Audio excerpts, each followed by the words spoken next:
50 years ago, when the WWF was founded, there were about 3 billion people on Earth. Now there are almost 7 billion, over twice as many, and every one of them needing space.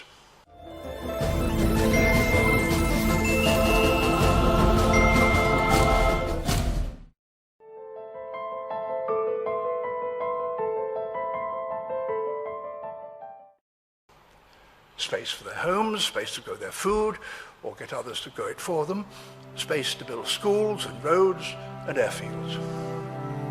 Where could that come from?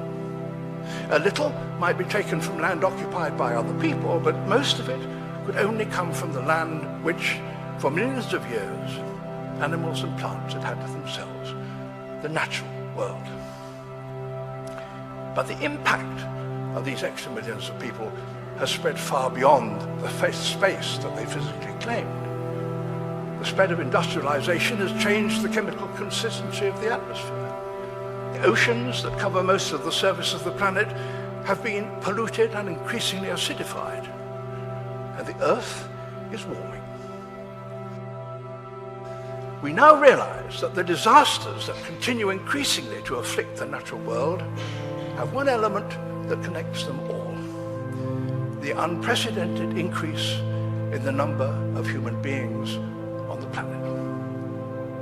There have been prophets who've warned us of this impending disaster, of course. One of the first was Thomas Malthus. His most important book, an essay of the principle of population, was published over 200 years ago in 1798. The fundamental truth that Malthus proclaimed remains the truth. There cannot be more people on this earth than can be fed. They would like to believe in that oxymoron, sustainable growth. Kenneth Boulding, President Kennedy's environmental advisor 45 years ago, said something about this. Anyone who believes in indefinite growth in anything physical on a physically finite planet, he said, is either mad or an economist. The population of the world is now growing by nearly 80 million a year, 1.5 million a week, 250,000 a day, 10,000 an hour, growing. In this country, it's projected to grow by 10 million in the next 22 years. All these people in this country and worldwide, rich or poor, need and deserve food, water, energy, and space. Will they be able to get it? I don't know. I hope so. You may have seen the government's Foresight report on the future of food and farming. It shows how hard it is to feed the 7 billion of us who are alive today. It lists the many obstacles that are already making this harder to achieve: soil erosion, salinization, the depletion of aquifers, overgrazing, the speed of plant diseases as a result of globalization, the absurd growing of food crops to turn into biofuels to feed motor cars instead of people, and so on. So it underlines how desperately difficult it's going to be to feed a population that is projected to stabilize in the range of 8 to 10 billion people by the year 2050. I suspect that you could read a score of reports by bodies concerned with global problems and see that population is clearly one of the drivers that underlies them all, and yet find no reference to this obvious fact in any of them. Climate change tops the environmental agenda at present. We all know that every additional person will need to use some carbon energy, if only for firewood for cooking, and will therefore create more carbon dioxide, though of course a rich person will produce vastly more than a poor one.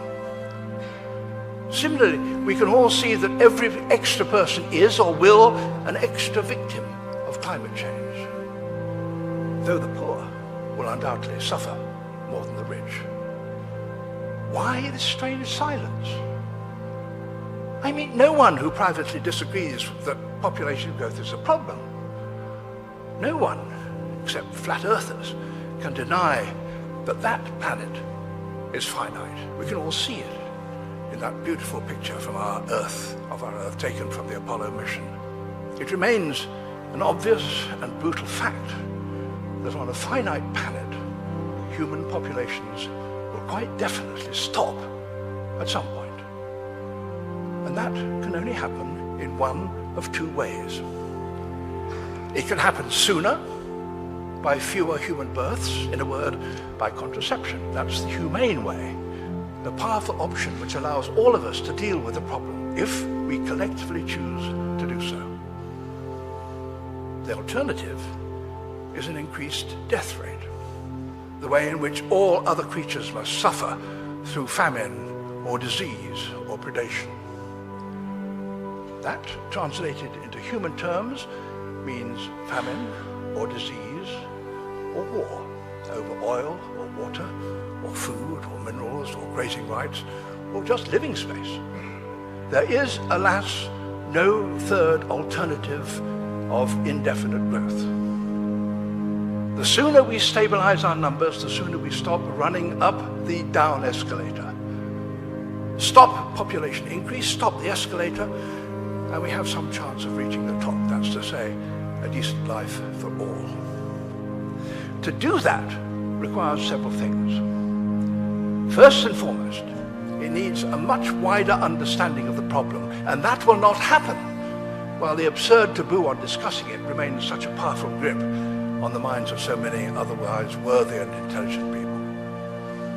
Then it needs a change in our culture, so that while everyone retains the right to have as many children as they like, they understand that having large families means compounding the problems their children and everybody else's children will face in the future. It needs action by governments. In my view, all countries should develop a population policy. Some 70 countries already have them in one form or another, and give it priority. So now, our destiny is in our hands. There is one glimmer of hope. Wherever women have the vote, wherever they are literate, and have the medical facilities to control the number of children they bear, the birth rate falls. But what can each of us do? You or I? Well, there's just one thing I would ask. Break the taboo in private and in public as best you can and as you judge right. Until it's broken here, until it's broken, there is no hope of the action we need. Wherever and whenever we speak of the environment, add a few words to ensure that the population element is not ignored. Every one of these global problems, social as well as environmental, becomes more difficult and ultimately impossible to solve with ever more